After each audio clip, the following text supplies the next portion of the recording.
The minute I saw Patricia Vance sneaking around the side of my barn, I knew she was up to no good.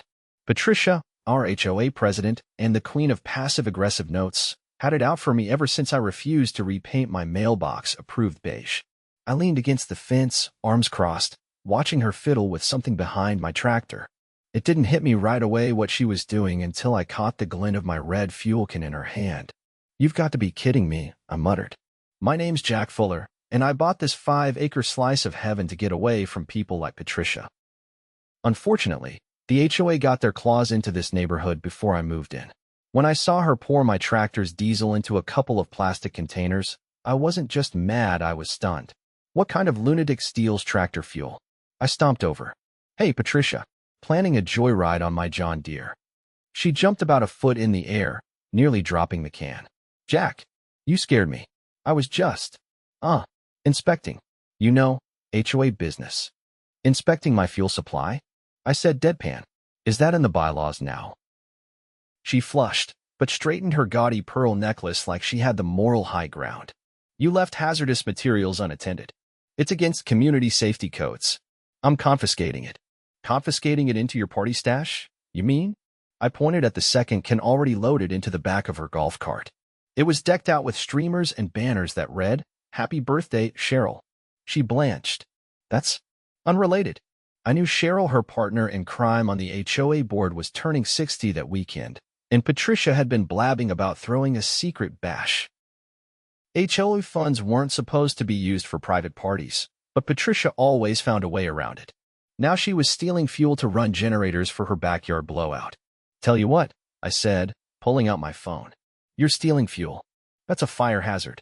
I think the fire marshal would be real interested in this." Her eyes widened. "You wouldn't dare." I shrugged. "Watch me." As I dialed, Patricia snatched the half-empty can and bolted for her golf cart like a bat out of hell. Tires squealed well, as much as golf cart tires can squeal, and she disappeared down the gravel road toward her house. I finished the call calmly. "Hello, fire department. Yeah, I caught someone stealing fuel and improperly storing it in my neighborhood. Might want to send someone quick before it turns into a bonfire." The fire marshal's truck rumbled up my driveway less than 15 minutes later, lights flashing but siren off. It was early evening, and the last thing they wanted was to start a full-blown neighborhood panic over a fuel violation. I waved them down, standing next to my now half-empty tractor, and met the marshal halfway. He was a stocky man in his 50s, wearing a Navy uniform with a clipboard tucked under one arm. His badge read Chief Whitaker. "You Jack Fuller?" he asked. "That's me," I said, offering a firm handshake. "Thanks for coming out." Whitaker glanced toward the barn and the empty fuel containers by the fence. "Got a call you had unauthorized fuel transfer and storage issues?" "Yeah," I said, motioning toward the ruts Patricia's golf cart had left tearing out of here. "Neighbor decided she had the right to confiscate my diesel for a private party."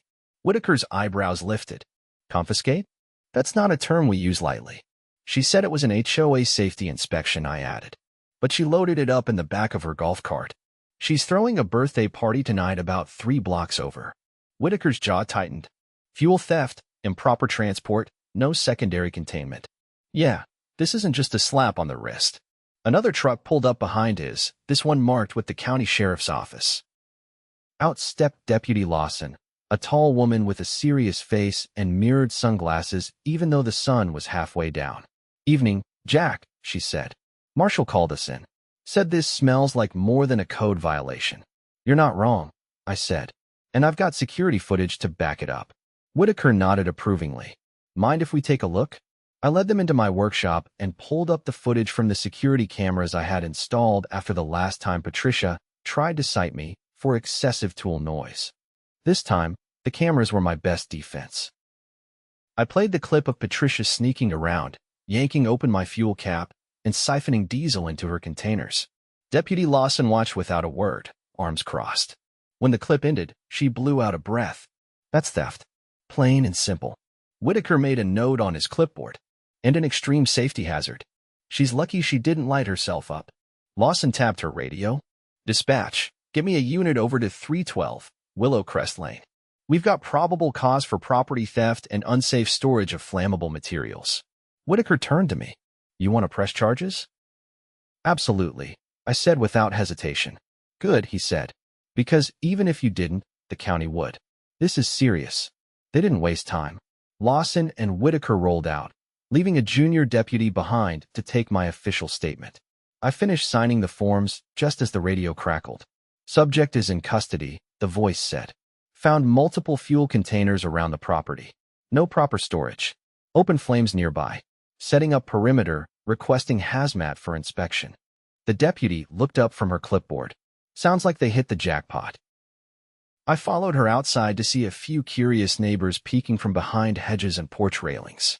Word traveled fast around here, and the sight of 2 official vehicles parked in front of my place had stirred up a lot of interest. An hour later, the real circus started. Hazmat trucks, more deputies, and a fire engine rolled down Willow Crest Lane. I didn't need binoculars to see the chaos unfolding at Patricia's house. Firefighters in full gear were hauling out fuel containers and dousing the area with foam. Deputies set up yellow caution tape around the entire property, pushing back the crowd of stunned party guests who had started to arrive with balloons and casseroles under their arms. I leaned on my fence, arms folded, watching the scene unfold. My neighbor, Tom, an old Vietnam vet with a limp and an endless supply of dry humor, wandered over, a beer in hand. Guess the party's canceled, he said, deadpan. Looks that way, I said. He chuckled. You're getting a reputation, Jack. First the mailbox rebellion, now this. I'm just trying to live in peace, I said. Tom nodded toward the flashing lights. Sometimes peace needs a little help. By the time the sun set fully, Patricia was being loaded into the back of a sheriff's cruiser, wrists cuffed behind her back. Her face was a deep, furious red, and she was shouting something about unlawful treatment and board immunity. But nobody paid her any mind. Lawson glanced over at me and gave a single nod, the universal sign for job well done. I tipped my hat in return. The next morning, the neighborhood newsletter hit everyone's inboxes with a special emergency bulletin. It was hastily written and full of typos, but the message was clear. Patricia Vance had been suspended indefinitely from her position as HOA president pending a full investigation. Her second-in-command, Cheryl, tried to spin it as a temporary leave for personal reasons, but nobody was buying it. Meanwhile, rumors spread like wildfire. Some said Patricia had been hoarding HOA funds for years, using them for personal projects under the guise of community improvements. Others whispered about kickbacks from contractors she hired without bids. Whether true or not, the scandal had cracked the iron grip she held over the neighborhood. And for once, people weren't afraid to speak up. At the emergency HO meeting the following week, the community hall was packed. Normally, these meetings were sparsely attended, with Patricia railroading through any dissent. This time was different. Residents lined up to air grievances, some holding documents, others waving photographs of poorly handled projects and questionable fines. Cheryl tried to call the meeting to order, voice trembling, but the crowd wasn't having it. How much money was spent on safety inspections that never happened? Demanded Mrs. Cortez, a retired accountant who had lived here for 20 years. And what about the playground renovations that never finished? Added Mr. Peterson, a father of 3. One after another, people stepped up. Evidence flowed like a river.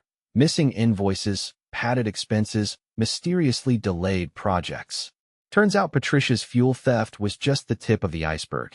When it was my turn to step up to the microphone, I kept it simple. I caught her red-handed. I said, "But the real crime is how long she's been stealing from all of us." The room erupted into applause. By the end of the night, the board had no choice but to vote for a full forensic audit of the HOA's finances and operations. A third-party firm was hired to dig through the books, and within a month, the results were printed in black and white, tens of thousands of dollars misappropriated over the past 5 years. Patricia's little empire crumbled overnight. Facing multiple charges, including theft, fraud, and endangerment, she cut a deal to avoid serious jail time but was forced to pay hefty restitution to the HOA and banned from holding any official position in any neighborhood association ever again. The best part? The county slapped her with a personal lien to recover the cost of the hazardous materials cleanup at her property, which wasn't cheap. The neighborhood changed after that. With Patricia gone, real improvements started happening. The playground finally got finished. The pothole-riddled streets were fixed. And best of all, the HOA board was filled with actual volunteers who cared about the community. not about power trips. As for me, I finally got to work my land in peace.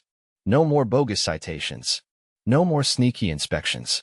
Just the steady hum of my tractor, the smell of fresh earth, and the knowledge that sometimes standing up for yourself isn't just about protecting your own ground, it's about making sure the whole neighborhood can breathe a little easier. And every time I fueled up my tractor, I smiled knowing that Patricia would be paying for her little inspection for a long, long time. The weeks that followed Patricia's downfall were some of the most satisfying I'd experienced since moving to Willow Crest. Without her iron grip strangling every decision, the community started breathing easier. But just when I thought the drama had burned itself out, something even uglier surfaced. It started on a Tuesday morning with a knock at my door. I found Deputy Lawson standing there, her sunglasses tucked into her shirt pocket and a thick manila folder under her arm. "Morning, Jack," she said. "Deputy," I said, stepping aside. "Coffee." "Tempting, but I'm on duty," she said, walking in. She set the folder down on my kitchen table and flipped it open. "We need to talk." I sat down across from her. The folder spilled out copies of documents, contracts, receipts, and what looked like emails. Lawson tapped one of the papers. The forensic audit caught something bigger. Way bigger. Turns out Patricia and a few others on the old board weren't just mismanaging funds. They were running a little side operation, fake maintenance contracts with shell companies they controlled. I leaned back in my chair. "Fraud. Massive fraud," she said. "And because it involved HOA dues and community assets, it falls under felony embezzlement. We're talking hundreds of thousands siphoned off over the past 7 years." I whistled low. No wonder she fought so hard to stay in charge. Lawson nodded grimly. "We've already arrested Cheryl. She cracked faster than wet cardboard. Gave us everything. Names, dates, bank accounts. Patricia was the ringleader." I shook my head slowly. "So stealing my fuel was just the tip of the iceberg."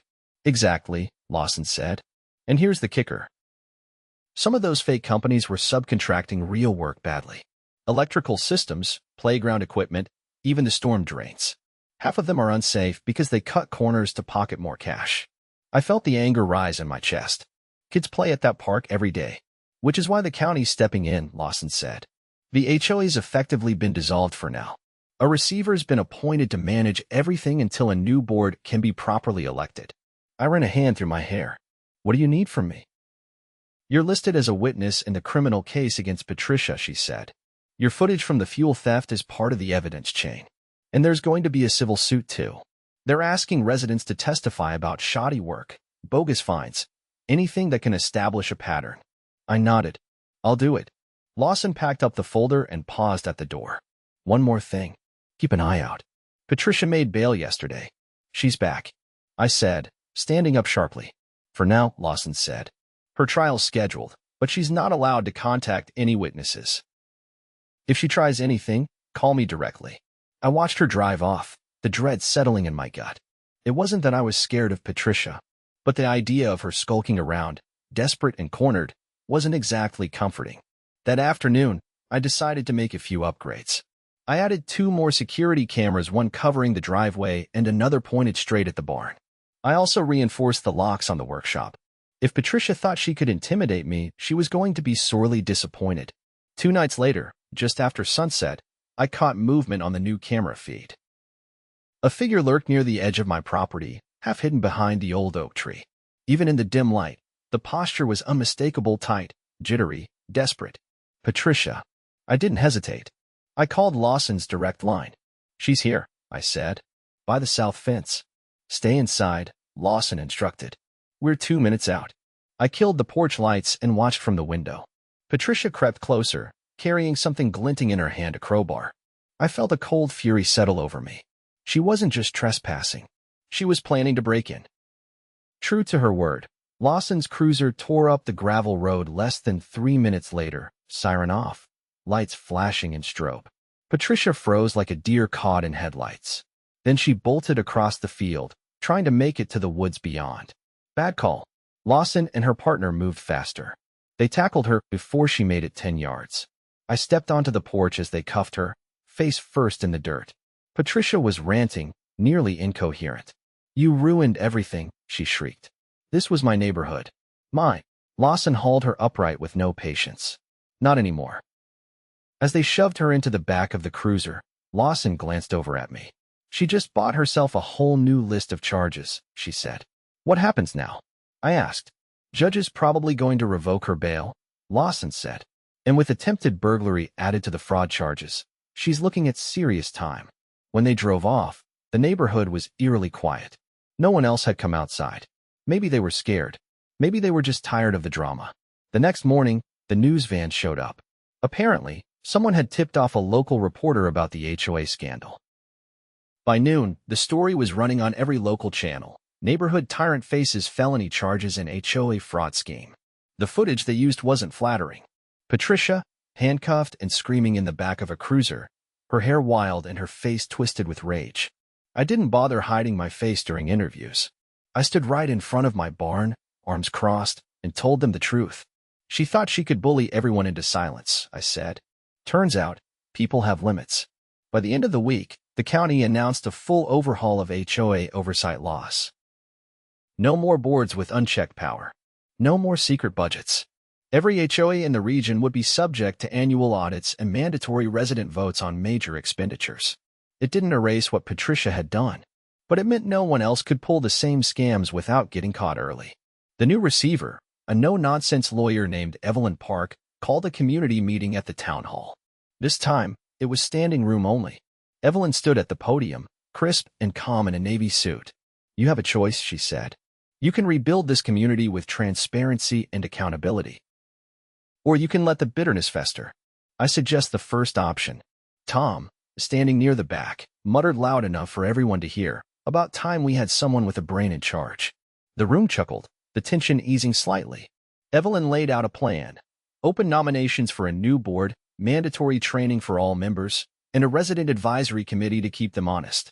For the first time since I moved here, I saw real hope on people's faces. When nominations opened, I was shocked when several neighbors called out my name. I hesitated. I hadn't come here to play politics. I just wanted a quiet life. But then I looked around. At the parents who wanted safe parks for their kids. At the retirees who deserved to enjoy their homes without constant harassment. At the young couples who had almost given up hope of fair treatment. I stepped forward. "I'll do it," I said. "But only if we agree no more power games. No more secret rules. We do this right, or we don't do it at all." The applause was deafening. That night, sitting on my porch with a cold beer and the crickets singing in the fields, I thought about everything that had happened. Patricia's empire had crumbled because she underestimated the people around her. She thought fear would keep everyone in line forever. But fear is a fragile thing. All it takes is one person standing up and saying, "Enough." And once that dam breaks, there's no stopping the flood. The following weeks moved at a pace that felt almost surreal. Where once Patricia's shadow had loomed heavy over Willow Crest, now there was a cautious optimism, like the first clear day after a brutal storm. But optimism alone wasn't enough to fix what had been broken. The forensic audit had cracked open more than just financial crimes. As Evelyn Park and her team dug deeper into the HOA's records, they discovered something that made my blood run cold. At the next community meeting, Evelyn stood before us, her face grim. "We have uncovered evidence that the previous HOA board, under Patricia Vance's leadership, knowingly approved faulty electrical work throughout the community," Evelyn said, her voice steely. "There was an incident 2 years ago, a house fire on Sycamore Lane. At the time, it was ruled accidental. We now have reason to believe that faulty wiring from one of the sham contractors caused it." A ripple of horror passed through the room. I remembered that fire. It had gutted the Ramirez family's home in the middle of the night. They barely escaped with their lives. Mr. Ramirez rose from his seat, his hands trembling.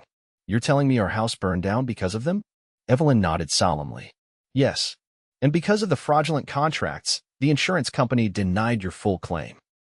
They argued that the work had not been performed by licensed professionals, which voided parts of your coverage." Mrs. Ramirez buried her face in her hands. Mr. Ramirez stared straight ahead, his jaw clenching so tight I could almost hear his teeth grinding. I turned to Lawson, who now stood at the back of the hall in uniform, arms crossed. Her gaze was fixed on Evelyn, but there was no mistaking the tension in her stance. Evelyn continued, "We have referred this to the district attorney. Criminal negligence, endangerment, and insurance fraud charges are being added to the existing cases against Patricia Vance and her co-conspirators. Murmurs broke out, rising into angry shouts. They could have killed people. Mrs. Hargrove, who lived 2 houses down from me, cried out. They didn't care, Mr. Douglas, a retired firefighter, said. They were too busy lining their pockets. Evelyn raised a hand for quiet. The district attorney has assured us this case is being treated with the utmost seriousness.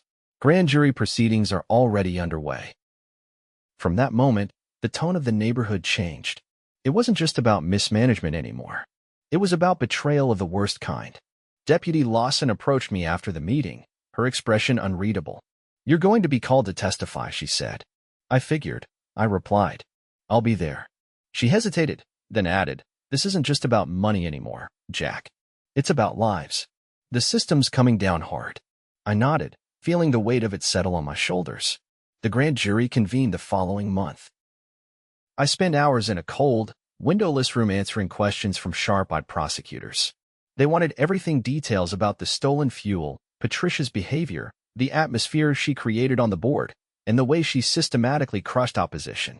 When it was over, I walked out into the blinding sunlight, feeling like I had just finished a marathon. The indictments were handed down 2 days later. Patricia Vance, Cheryl Benson, and 2 former board members, Leonard Price and Vanessa Moore, were all charged with multiple felonies. Patricia faced the most counts, 17 in total, ranging from grand larceny to reckless endangerment. The trials were scheduled to begin in the fall, but Patricia didn't make it that far. One humid August evening, Evelyn called an emergency meeting. The community packed into the hall, buzzing with rumors. Evelyn didn't waste time. Patricia Vance has accepted a plea deal, she announced. She will serve a minimum of 8 years in state prison, with no possibility of parole for at least 5. She has agreed to forfeit all assets obtained through her crimes and pay restitution to the victims, including the Ramirez family. A stunned silence filled the room before people erupted into cheers. Tom clapped me on the back so hard I nearly stumbled. You did good, Jack, he said. I didn't feel like celebrating. Not yet. Not until the damage was fully repaired. Over the next several months, the neighborhood began to heal, piece by piece. The Ramirez family received a settlement that allowed them to rebuild their home properly. Evelyn worked with the county to secure grants to repair the unsafe infrastructure. The playground was inspected by certified engineers and, finding severe hazards, was demolished and rebuilt from scratch with real community input. The new HOA elections were held under strict oversight. I was voted in as president, but only after making it clear I wasn't interested in playing dictator. I appointed Tom as vice president. His years of military service gave him a steady hand in tough situations. Every major decision now required a community vote. Every expenditure was posted publicly. Monthly financial reports were emailed to every resident. The changes weren't just structural. Neighbors who had once kept to themselves started coming out more often. Block parties returned, not as rigid, rule-obsessed affairs, but genuine celebrations. Kids played in the streets without parents worrying about bogus noise violations. People planted gardens, painted their mailboxes however they wanted, and actually talked to each other. One Saturday afternoon, as I was fixing the hinges on my front gate, Lawson pulled up in her cruiser. She leaned against the hood and called out, "Thought you might want an update." I wiped my hands on a rag and walked over. "Patricia reported to prison yesterday," Lawson said. "State penitentiary. No cushy minimum security stuff." I nodded. "Poetic." Lawson chuckled. "And get this, Cheryl tried to claim she was just a victim of Patricia's manipulation. Judge didn't buy it. She's doing 3 years." I couldn't help the grin that tugged at the corner of my mouth. Justice finally caught up. "Funny thing about bullies," Lawson said. "They think they're untouchable, right up until the walls cave in." She pushed off the cruiser and tipped an imaginary hat. "Keep this place straight, Jack. You're doing good work." As she drove off, I looked around at the neighborhood. Mrs. Cortez was teaching a group of kids how to paint birdhouses. Mr. Peterson was helping his daughter ride her bike without training wheels. The smell of fresh-cut grass and backyard barbecues filled the air. It wasn't perfect. It never would be. But it was ours again. Free from fear, free from corruption. Later that evening, Tom and I sat on my porch, sipping iced tea and watching the sun dip below the horizon. "You ever think about how close we came to losing all this?" Tom asked. "Every day," I said. He nodded. Worth fighting for. I didn't need to say anything. We both knew. As the stars came out, the sounds of laughter and music drifted across the fields. For the first time in a long time, Willow Crest wasn't just a place to live. It was home.